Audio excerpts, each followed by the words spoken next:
ہمارے ساتھ ڈاکٹر انعام الحق جاوید صاحب موجود ہیں جو ڈاکٹر صاحب کی شخصیت کے ایک اور پہلو پہ بات کریں گے، اور وہ پہلو ہے ان کی شاعری کا۔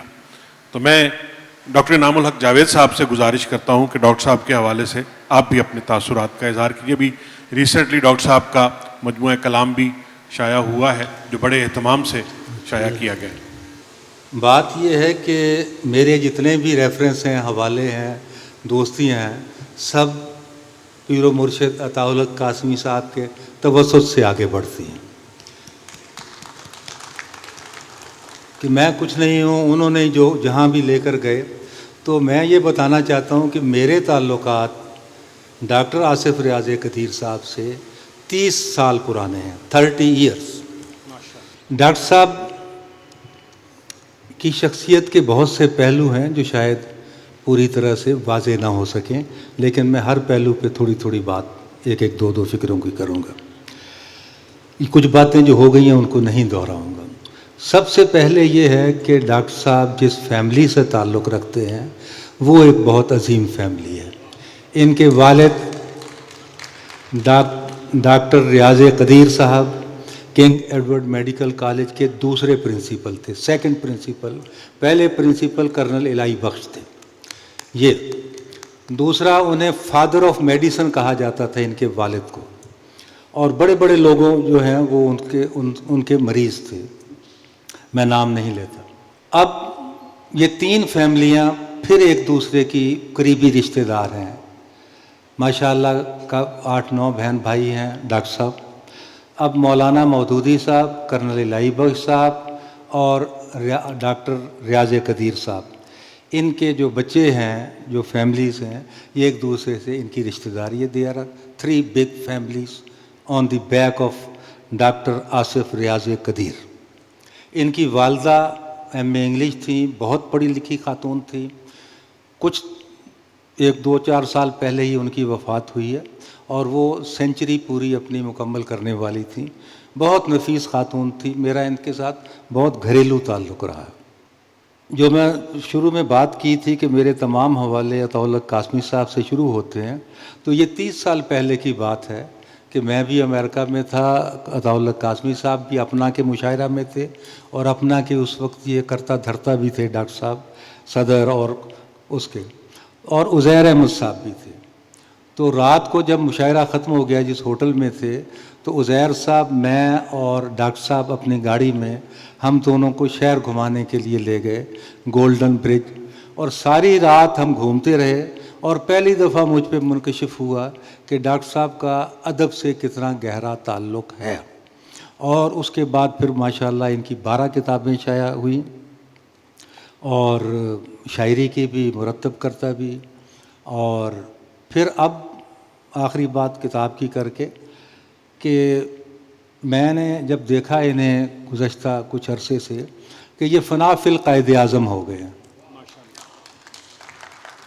کسی نے مجھ سے پوچھا کہ آج کل وہ شعر و شاعری یہ وہ کدھر؟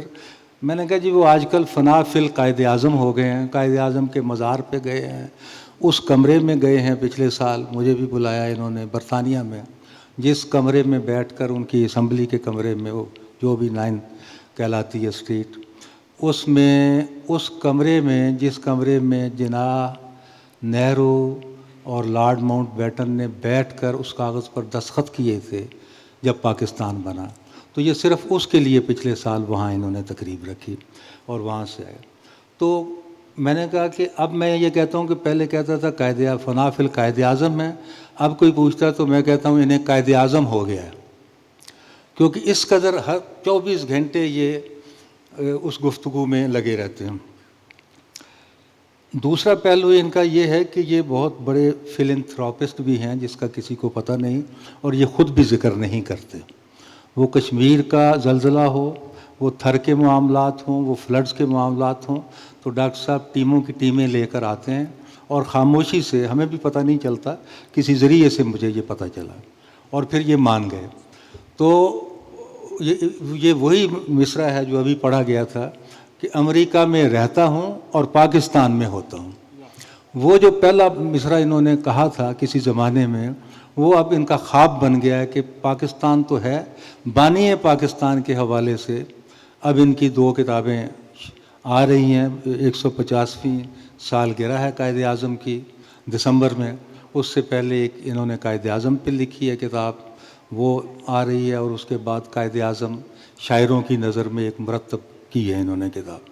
ایک پہلو، دوسرا پہلو، تیسرا پہلو. تیسرا پہلو ہے ان کا، یہ تو سماجی خدمات کا ہو گیا. تیسرا پہلو ہے ان کا سیاسی خدمات کا، جس کا ذکر بہت زیادہ ضروری ہے کہ وہاں یہ ایک تو ڈاکٹر کی حیثیت ہے، لیکن ڈاکٹر کے علاوہ ان کی اپنی پولیٹیکل حیثیت بھی بہت بڑی ہے.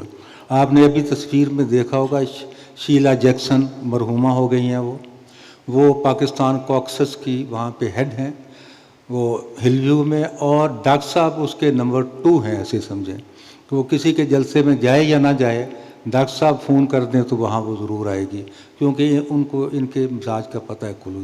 دوسری تصویر میں آپ نے سابق صدر امریکہ جو بائیڈن کو دیکھا ہوگا ان کے ساتھ. یہ اس کوکسس میں تھے. اور پاکستان سے جو بھی پولیٹیکل لوگ جاتے ہیں ہمارے، تو ان کے لیے ان کی بہت زیادہ خدمات ہیں، وہ بھی پاکستان کے حوالے سے. اور اس کے بعد میرا خیال ہے باتیں بہت ہیں کرنے کی، لیکن چند باتیں ایسی تھی شاید میں نے کہا کہ اس طرف کسی کی توجہ نہ جائے. تو یہ ان کی یعنی 12 کتابیں ان کی شائع ہو چکی ہیں شاعری کی، اور ابھی مطلب شاعری بھی ہے اس میں، مرتب کرتا بھی ہیں، قومی سوچ بھی ہے، اور اب قائد اعظم کے حوالے سے کر رہے ہیں.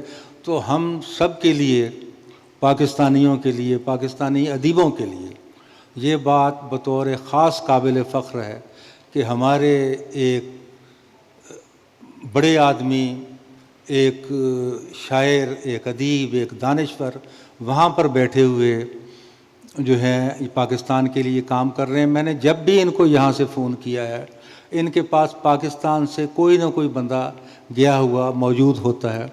میں نے ایک دن فون کیا تو انیک صاحب بیٹھے ہوئے تھے ان کے ہاں، ان سے بات ہوئی. ایک دن میں نے فون کیا تو قاری صداقت صاحب بیٹھے ہوئے تھے، ان سے بات ہوئی. اسی طرح اعلیٰ حاضر القیاس شہزاد رائے ہیں، یہ عدیل برکی صاحب بیٹھے ہوئے ہیں، بات کریں گے.